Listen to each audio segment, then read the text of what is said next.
सभी को नमस्कार।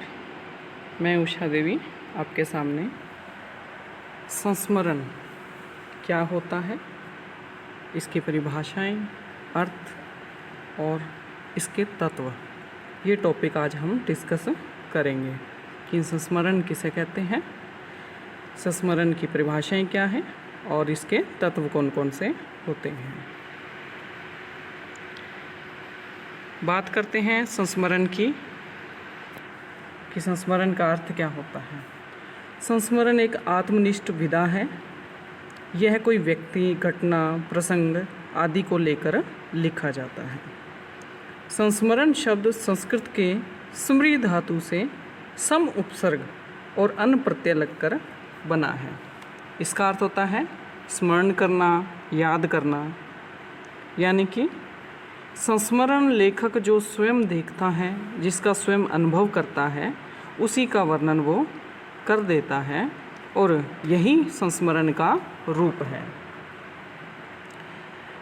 डॉक्टर चौहान के शब्दों में संस्मरण में लेखक किसी ऐसी घटना, भाव या व्यक्ति से संबंधित जो निजी अनुभूति की स्मृति को साकारता प्रदान करता है, जो अंदर ही अंदर उसके मन को कुरेदती रहती है और अभिव्यक्ति के लिए उसके मन प्राण को उद्वेलित करती रहती है।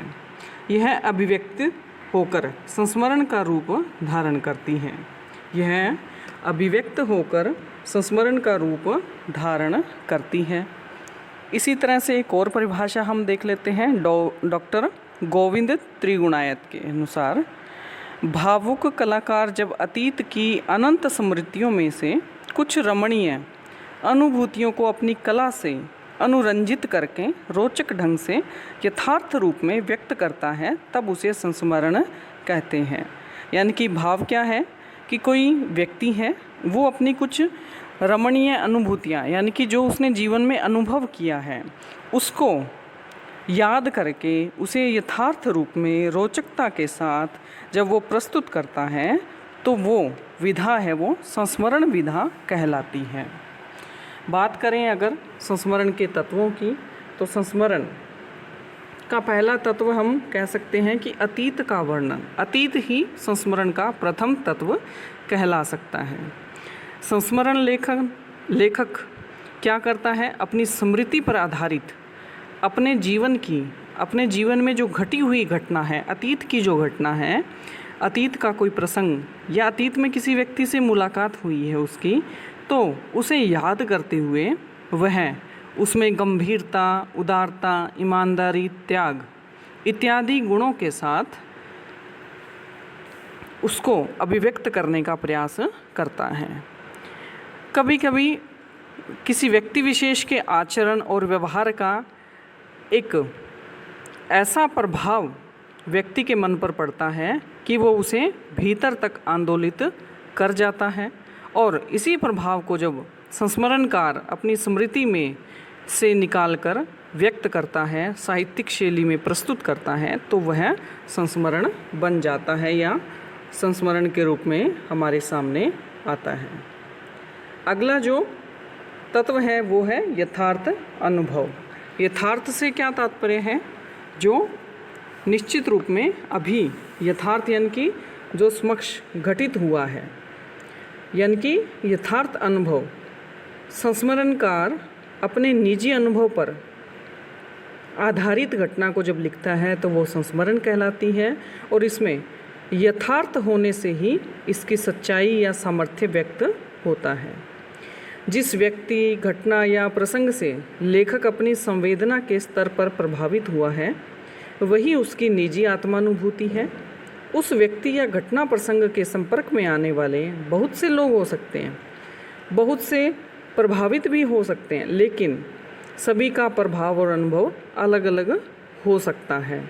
इसलिए संस्मरण की विशेषता या तत्व कह लो कि लेखक के यथार्थ अनुभव पर निर्भर करता है। यानी कि व्यक्ति ने जो संस्मरण लिख रहा है वो उसे यथार्थ रूप में भोग चुका है, उस घटना या प्रसंग को जब लिखता है तो वो संस्मरण के रूप में आती है।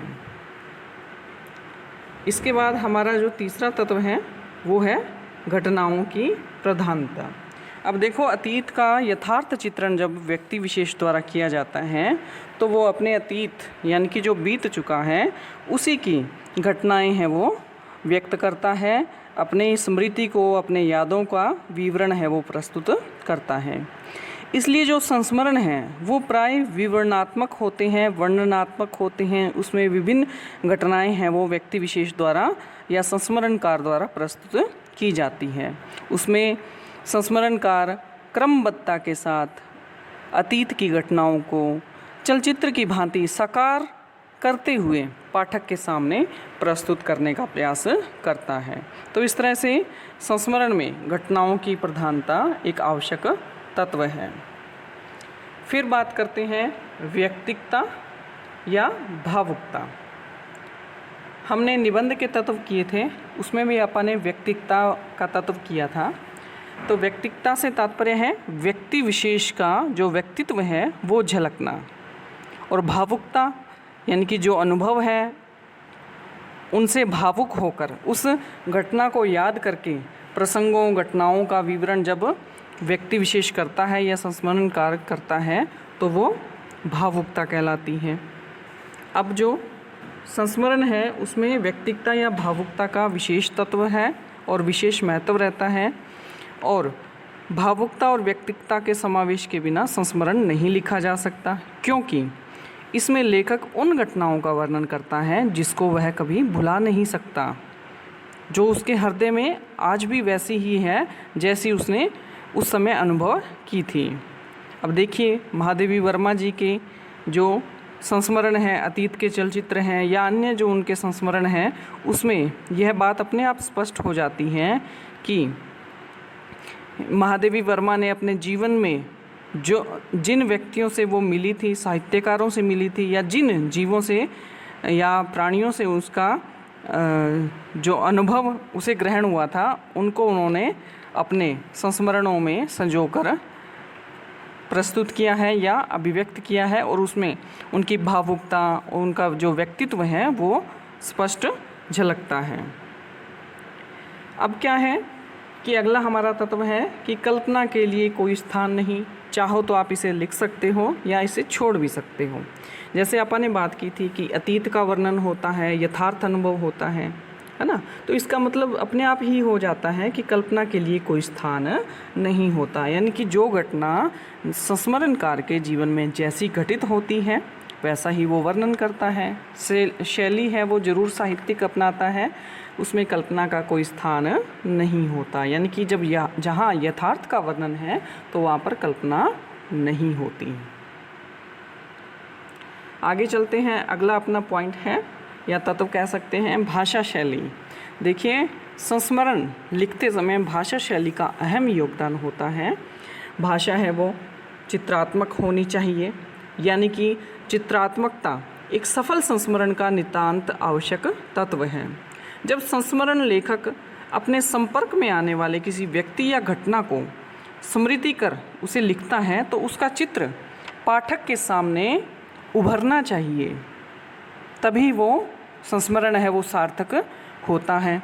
इसी तरह से अगर रोचकता की बात करें तो जब भाषा में एक रोचकता होगी तो संस्मरण को जो पाठक हैं वो खुशी के साथ पढ़ेंगे और प्रभावित भी होंगे। इसी तरह से क्रमबद्धता।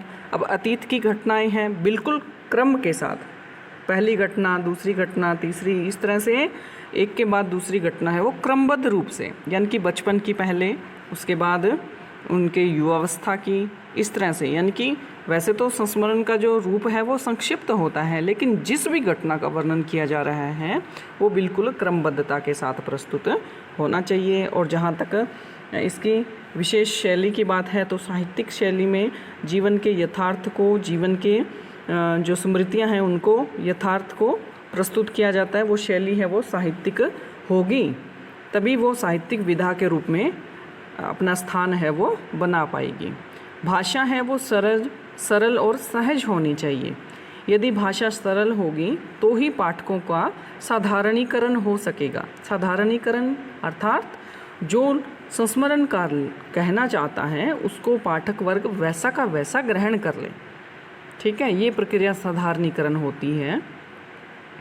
यानी कि जो संस्मरणकार कहना बताना अपने अनुभव को बांटना चाहता है, अगर पाठक वर्ग उसे वैसा ही ग्रहण कर लेते हैं तो यहाँ भाषा शैली की दृष्टि से संस्मरणकार की सामर्थ्य सिद्ध हो सकता है। संस्मरण की भाषा में शब्दों का चयन, वाक्य विन्यास बड़ा ही उपयुक्त होना चाहिए और उनसे भाव है वो बिल्कुल स्पष्ट होने चाहिए, तभी संस्मरण एक सफल संस्मरण की श्रेणी में आ पाता है। अतः निष्कर्ष की अगर हम बात करें तो निष्कर्ष में ये सभी तत्व हम समाहित करके लिख सकते हैं कि एक सफल संस्मरण तभी होता है जब उसमें अतीत की स्मृतियाँ बिल्कुल यथार्थ के साथ प्रस्तुत होती हैं, क्रमबद्धता के साथ घटनाओं की प्रधानता होते हुए, भावुकता और व्यक्तिगता का समावेश होते हुए, बिना किसी कल्पना के रोचकता और चित्रात्मकता के साथ भाषा प्रस्तुत हो और साहित्यिक शैली हो, तभी संस्मरण है वो अपने आप में एक सफल संस्मरण कहलाता है। धन्यवाद। और